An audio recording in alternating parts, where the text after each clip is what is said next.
Salam sejahtera. Okey, saya dapat satu soalan bertanyakan tentang apakah dibenarkan majikan untuk menyuruh pekerja dia mengambil cuti tanpa gaji berkaitan dengan isu COVID-19. Okey. COVID-19 adalah satu wabak, satu pandemik dan disahkan oleh WHO, maknanya satu dunia dah efek dengan kes itu. Jadi maknanya WHO telah mengeluarkan arahan bahawa ianya satu pandemik, satu wabak.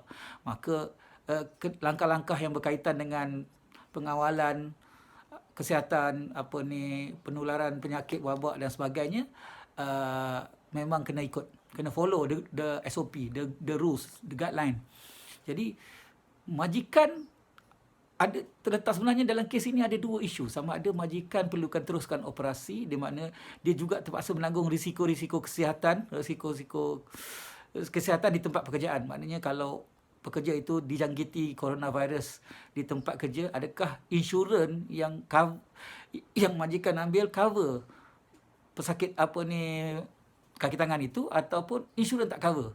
Sebab dalam kes ini masih lagi grey area, kan. Saya dah dengar ada beberapa kawan-kawan yang terlibat dalam bidang insurans ini mengatakan bahawa dalam kes wabak begini dia tak cover. Dia tak cover, insurans tak cover dia punya pesakit ini.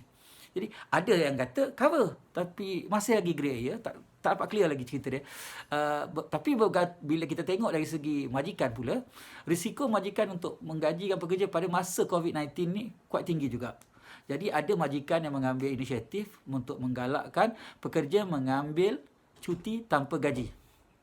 Kan, untuk menggalakkan pekerja mengambil cuti tanpa gaji pada masa insiden ini. Mungkin 2 minggu atau 3 minggu, ada sebulan atau 2 bulan. Okey, semalam saya dengar MAS telah mengarahkan pekerja-pekerjanya cuba untuk mengambil cuti tanpa gaji untuk mengurangkan risiko. Sebelum ni kita dengar Malindo, dan saya dengar juga beberapa syarikat-syarikat bukan saja di Malaysia, di luar negeri pun buat tindakan yang sama. Persoalan dia, adakah ianya satu kesalahan dari segi akta pekerjaan atau tidak?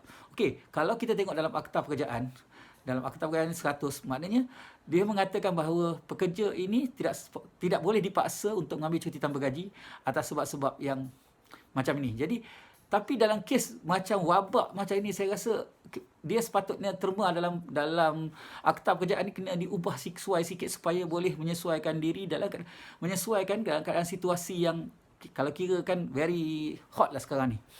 Isu isu wabak ni sebenarnya ia boleh melibatkan lebih ramai orang yang terlibat, kan. Jadi kita sepatutnya ada self quarantine, seperti yang video yang sebelum ini saya dah buat. Sepatutnya dalam kes COVID-19 kita kena ada kawalan penyakit, kuarantin. Jadi dalam kes ini majikan sebenarnya dia kena mengambil tindakan proaktif, kan. Ada majikan yang dia cuba untuk mengurangkan kos disebabkan kerana supplies dan juga production yang stuck sebabkan kebanyakan produk-produk asal datang daripada China untuk diproses menjadikan produk akhir. Jadi untuk itu mereka terpaksa mengecilkan itu, dan juga bila isu ni timbul dia terpaksa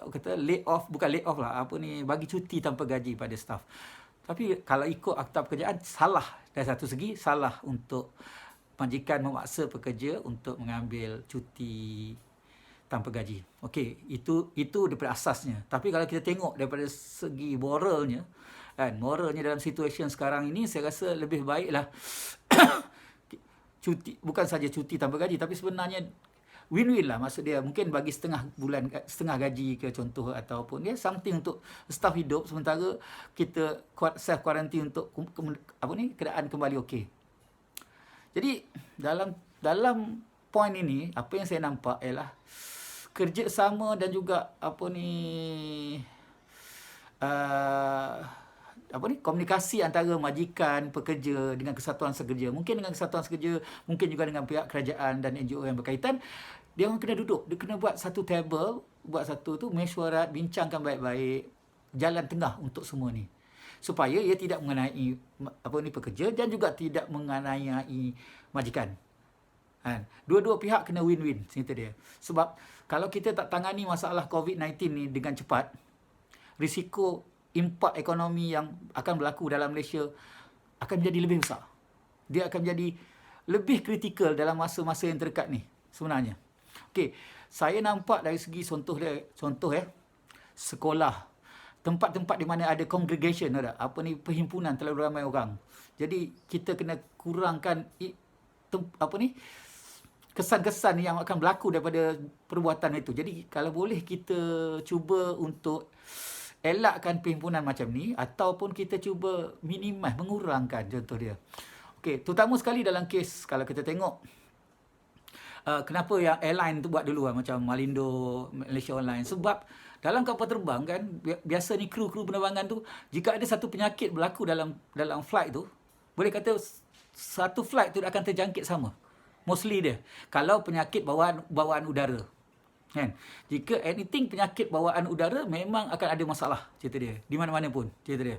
Jadi untuk mengurangkan risiko, sewajarnya kita mengambil tindakan di self kuarantin. Jadi terbaik juga bagi majikan yang mengarahkan pekerja-pekerjanya untuk mengambil cuti tanpa gaji.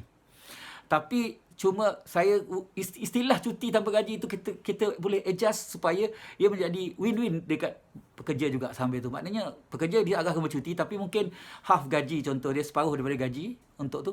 Sementara wabak ini kita dapat selesaikan dalam masa cepat. Sebab kalau kita tak dapat buat selesaikan, dia akan menjadi risiko yang lebih besar daripada yang sekarang ini. Sekarang ni kita tengok mungkin ada yang kata ni small matters, kecil saja. Tak? Betul, dari segi jangka pendek memang nampak kecil, tapi dari jangka panjang dari segi ekonomi. Sebab once ekonomi effect, dia akan effectkan semua benda lain. Kan? Jadi saya harapkan semua pihak bersabar, bertoleransi antara semua, bincang baik-baik dan sesuaikan semua isu-isu yang berkaitan. Okey, kalau anda rasa video ini bermaklumat, video ini bagus untuk anda, sila klik, share, like, bagi thumb semua, like, subscribe. Kalau boleh share pada semua kawan-kawan. Okey, kalau anda ada soalan yang anda nak tanya, boleh tanya dalam Facebook, dalam YouTube, dan nanti insya-Allah saya akan jawab. Dan setiap jawapan yang video yang akan saya bangkitkan atas soalan anda nanti, insya-Allah saya akan bagi gift. Okey, bye.